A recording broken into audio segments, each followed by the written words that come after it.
जो एमपीएससी के लिए भी तैयार किए और यूपीएससी के लिए ये मेहनत करते हुए नजर आ रहे हैं, क्या कहना चाहेंगे? देखिए, पहली बात तो मैं आज फ्रेश कैंपस में आके बहुत प्राउड फील कर रहा हूँ अपने आप को। कहीं ना कहीं अपने कौम में ऐसा इदारा है जो कि यूपीएससी और एमपीएससी की तैयारी बच्चों को कोशिश कर रहे हैं कि बच्चे यूपीएससी और एमपीएससी तक जाए। क्योंकि इस कौम की सबसे बड़ी तकलीफ इस बात की है कि ये 12वीं तक तो किस तरीके से पढ़ लेते हैं, लेकिन इनकी माली हालात इकोनॉमिकली बैकवर्ड होने की वजह से ये आगे की पढ़ाई नहीं कर सकते, और इस वजह से ये कौम आज सिस्टम में पिछड़ते हुए जा रहा है। आप देखेंगे आज़ादी से पहले ये कौम सिस्टम में 22% था, इनकी नुमाइंदगी 22% थी, आज ये 2% भी नहीं रहा। तो इसकी जिम्मेदार कोई और नहीं, इसकी जिम्मेदारी हम सबको उठाना चाहिए। और ऐसे इदारा अगर आगे बढ़कर इस सिस्टम में हमारी नुमाइंदगी लाएंगे तो कहीं ना कहीं हम हमारे हक की बात कर सकते हैं। तो बहुत अच्छा पहल है इनका, और इसके लिए मैं बहुत प्राउड फील करता हूँ। सभी सरकारी स्कूल ऐसा है जहां पर दीनी तालीम भी इनके साथ में, असली तालीम के साथ में दीनी तालीम भी दी जाती है, और विशेष तौर से इनके पास में ग्रासरूट लेवल के पॉलिटिशियन भी तैयार किए जाते हैं, पढ़े लिखे पॉलिटिशियंस। आप किस तरह से देखते हैं इस बात? देखिए, दीनी तालीम भी उतनी इम्पोर्टेंट है जितनी दुनिया तालीमी। अगर एक दोनों का मिश्रण करके दोनों को एक साथ मिलकर मॉडर्न एजुकेशन को साथ में लेकर अगर चले तो इस कौम को बढ़ने से कोई नहीं रोक सकता।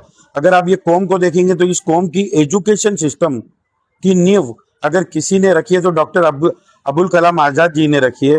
वो पहले शिक्षण मंत्री थे हिंदुस्तान के, और उनकी कौम कहीं ना कहीं उनके ही शिक्षण में, एजुकेशन में पिछड़े जा रही है। तो कहीं ना कहीं अगर ये इस तरीके के सर अगर काम करते हैं तो हमारी कौम को बहुत फायदा होगा, और ऐसे इदारे और हिंदुस्तान में और महाराष्ट्र में बनने चाहिए।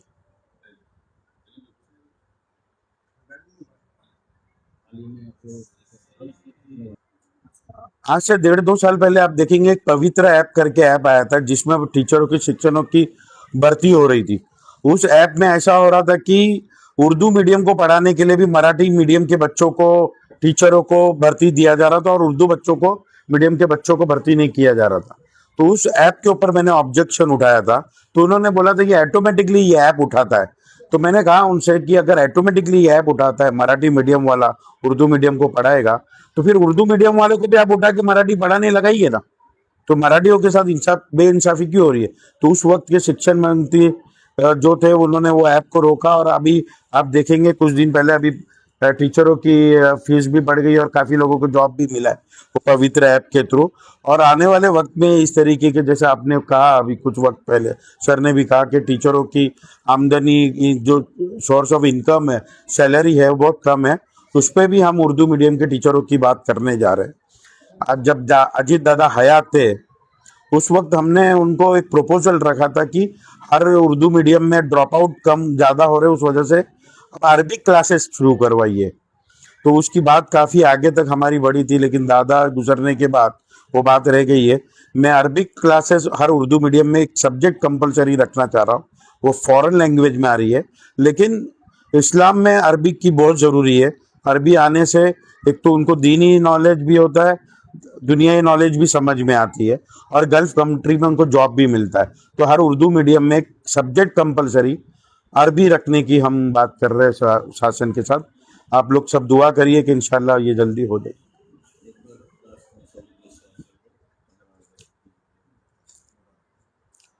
और मैं अपने सारे देशवासियों को, आपके जितने भी सब्सक्राइबर है, जितने भी आप ये चैनल आपका देख रहे हैं, उन सबको हिंदुस्तान की 80वीं इंडिपेंडेंस डे की बधाई देता हूँ।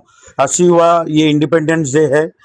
इस इंडिपेंडेंस डे में हम सब एक प्लेज करते हैं, ना वी आर हिंदू, ना we are Muslim, we are Indians. हम हिंदुस्तानी हैं। फैजुल उलूम जो ये इदारा है, पूरे महाराष्ट्र में 1,02,000 इदारा में से इनको A+ मिला, जो 429 स्कूल, इतने स्कूलों में से ये एक नया स्कूल है यहाँ की उर्दू मीडियम में, जिसको एक परभनी के अंदर, पहला महाराष्ट्र में परभनी के अंदर प्राइमरी स्कूल पहली है जिसको A+ मिला है। ये अपने आप में बहुत बड़ी बात है और इसके लिए मैं स्कूल मैनेजमेंट को बधाई देता हूँ। और इस तरीके की आप मेहनत करते रह रहे हैं और हम चाहते हैं कि ऐसे गाइडेंस आप महाराष्ट्र में दूसरे स्कूल को भी दीजिए कि हमारे ऐसे इदारे आगे बढ़ते आइए। इसके लिए मैं आप सबको बहुत बहुत बधाई देता हूँ सर। मैं सबसे पहले आज मुल्क की 80वीं यौम आज़ादी के मौके पर सभी देशवासियों को, सभी जिम्मेदारों को फैज़ुल उलूम एजुकेशन सोसाइटी की जानिब से दिली मुबारकबाद पेश करता हूँ। अल्हम्दुलिल्लाह 80वीं यौम आज़ादी की परचम कुशाई के लिए हमारे दरमियान महाराष्ट्र की मायानाज़ शख्सियत मोहतरम सलीम सारंग साहब, जो डायरेक्टर हैं मौलाना आज़ाद अक़लियती कॉरपोरेशन मुंबई के, साथ ही मुस्लिम वेलफेयर एसोसिएशन के बानी व सदर हैं, ये हमारे दरमियान आए। इनके हमरा इनके सारे साथी आए। इन्होंने हमारे इस इदारे में रस्म परचम कुशाई अंजाम दी। मैं इसके लिए इनका शुक्रिया अदा करता हूँ। वहीं तलबा की रहनुमाई करते हुए इन्होंने हमारी इदारे को एक डिजिटल बोर्ड देने का ऐलान किया। इसके लिए मैं इदारे की तरफ से आपका शुक्रगुजार हूँ। तलबा की रहनुमाई की वजह से तलबा में एक नया जज्बा पैदा होगा। उन्होंने जो कहा कि यूपीएससी और एमपीएससी में कौम के बच्चों को आगे आना चाहिए, यकीनन हम उनकी इस हिदायत पर अमल करते हुए बच्चों पर और मेहनत करेंगे। उनके आने से हमारी जो हिम्मत अफजाई हुई, इसके लिए मैं उनका शुक्रिया अदा करता हूँ।